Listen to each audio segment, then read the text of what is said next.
I have a dream, that's all I need. I'll make it happen with some work and belief. Know what I want, so I'll take it on. I've made mistakes, but mistakes make you strong.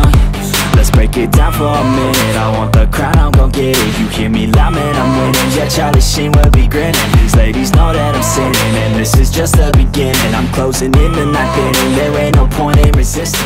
Living life like a dream, live it. Yo, what up? So yun mga dre, dito kami ngayon sa may gilid ng The Amazing Show. Babay check natin mga dre yung bagong bisikleta ni Biker Mick 30 mga dre. Bago yung road bike niya. Yeah, subscribe nyo pala si Yonigo. Yeah.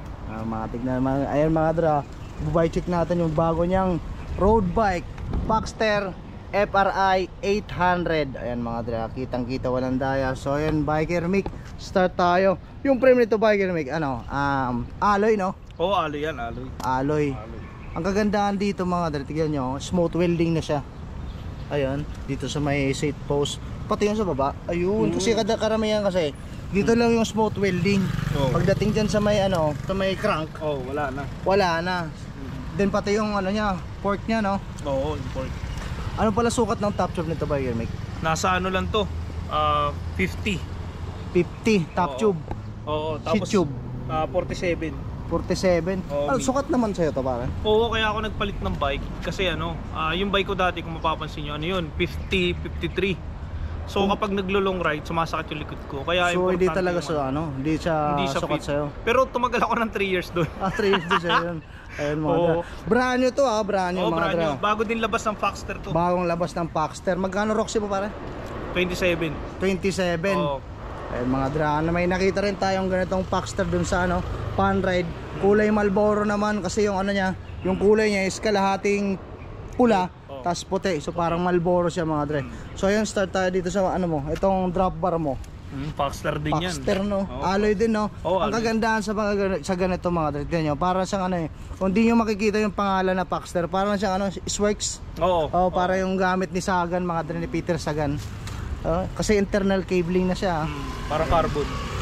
Ayun mga dre, tignan nyo naman Tapos itong ano mo, STI mo. Sora yan, Sora. So yung mga dre, basta Shimano, yun ang pwedeng tawagin STI. Pag STI. Ibang brand, Brifter. Ayan mga tignan mga dre. Then, itong hubs mo pare. Ayan, may butas. Ay, saan pa pala bubutas mo? Sa ilalim yan. Ayun, nasa taas. Lagayan ng ano. Saka ang kagandahan kasi pare pag ano na, pag internal cabling na siya, smooth siya. Mabilis siya punasan Pag pupunasan mo, walang sabit. Saka kung madaan ka man sa mga putik-putik, walang kakapitan yung putik. Baka mamaya sabihin nyo, ano, smooth welding, mahirap ilagay yung wire kasi walang butas. Pero kapag magaling na mekaniko po, kaya yan. Kasi meron siyang ano, meron siyang magnet. Pwede niya magnetin yung dulo ng ano, susunod yan. Kasi yun nga yung sinasabi ng iba na mas gusto yung nasa labas.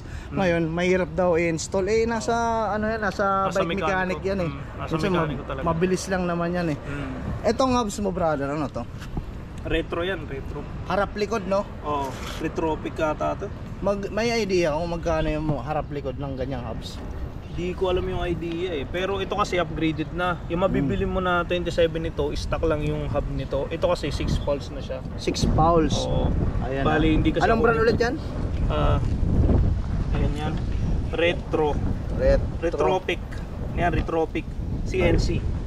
Ayun. Yan, alloy lang yan. Pang-RB ilang talaga. spokes to? Ilan ang holes?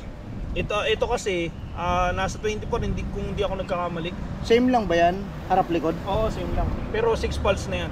Stainless siya. Oo, stainless. Tapos yung rim niya is Paxter. Oo, 40mm. 40mm. Ayun mga dala, Paxter. Yung gulong mo, Firebolt.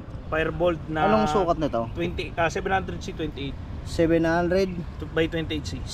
700 by 28C. Oo, pwede pa siya palakihin. May spacing may allowance pa. Oo, kaya pwede mo siya i-convert as gravel. So ibig sabihin, magkakasya po talaga yung gulong ng gravel kasi may clearance pa. Malapad pa yan, no? Oo, kaya. Mga dala. Yung rotor nito, brother, ano to? Shimano yung rotor nito Shimano. Oo, kasi sabi sa akin ng inantro. Shimano nga yung hawakan mo para. Shimano yan, Shimano. No doubt, matik na yan. Kulay pa lang sa pagkakaukit Then ito, kakabili mo lang kanina doon sa latagan, tutubigan mo. Pero ito kasi kasama na. Kasama na sa nung nabili mo, Sepal. Oo, kasama na yun. Saka ang kagandahan dito mga dress, double bottle cage na rin Oo, double bottle. Kung trip nyo magdala ng maraming tubig, pwede. Yung baka niya meron pa dito sa ilalim Oo. Meron. Ayun, napakaangas. Itong crank mo, ano to? Stock lang yung crank niyan eh. Pero 2x.